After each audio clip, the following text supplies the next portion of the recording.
many times we have seen in various sources the understanding expressed that if you want to change the world, you have to change yourself.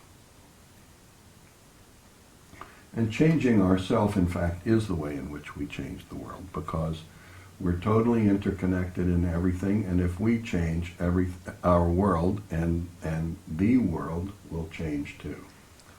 And we also know from, things like chaos theory that very, very small changes in initial condition can have over time very, very, very big effects. And so what we do is make a change. Now, first thing we do is we're starting to work more physically and starting to move our bodies more. But the second thing is we're starting to explore a deeper understanding of what we might be and who we really are. And for that, it takes some kind of discipline. So, I have come to the conclusion that, and this is from years and years of study of all kinds of scripture and history and science, that every spiritual endeavor, and in fact every life, each of us have a life that is in fact an experiment. Mm. And there is no cookbook, that is appropriate to the uniquenesses of each individual life. And so, in really creating a life for ourselves that is meaningful and fulfilling, to whatever degree it is that is appropriate for us, requires a couple of things. It first of all requires a model. And, so I teach and study Shakti Shaivism. That's my model. This model is an appropriate model for me because it represents a model that has come forth from an ancient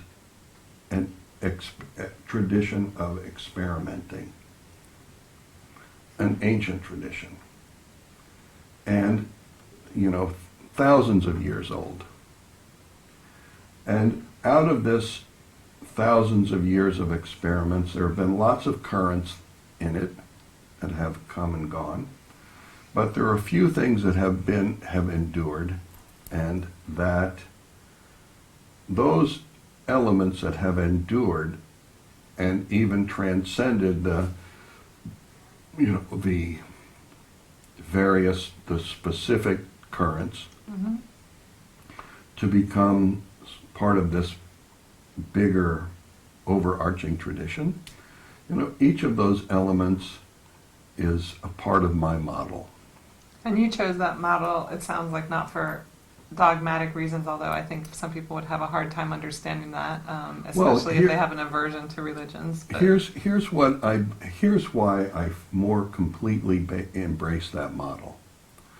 Because in 1973, when Rudy died, I met Roland Becker, who was the assistant to Will Sutherland in developing cranial osteopathy. And after Sutherland died, Dr. Becker went on to become the president of the Sutherland Cranial Teaching Foundation, and that did all of the cranial osteopathy teaching for the whole field of osteopathy.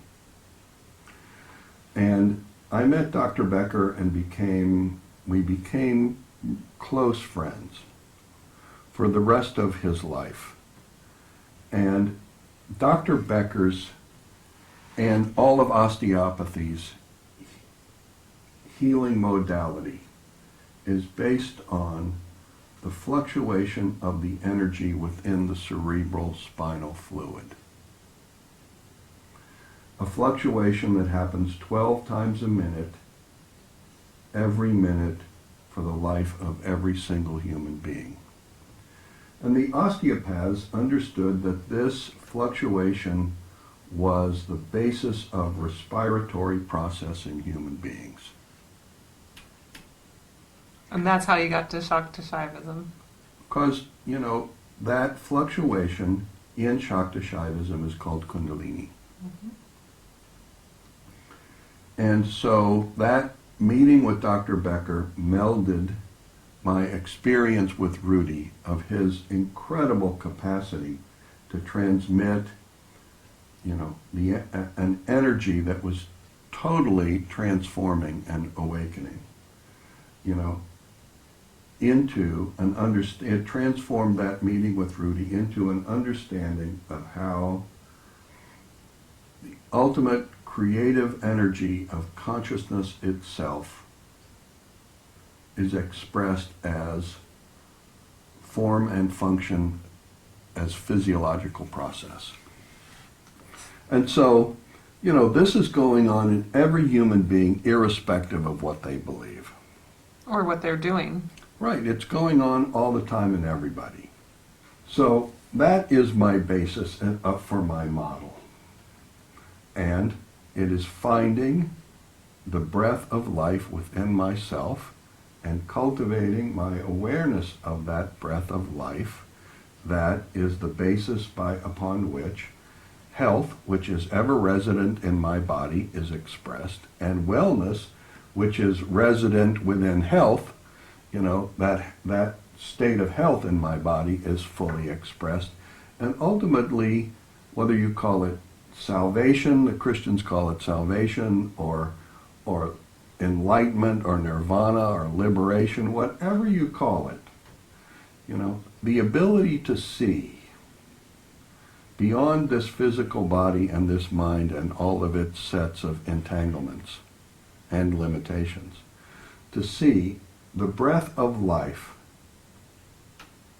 expressed in its most refined state, teaches us about ourselves, teaches us about our source, teaches us about our potential, and makes available to us what I can only describe as unimaginable possibility.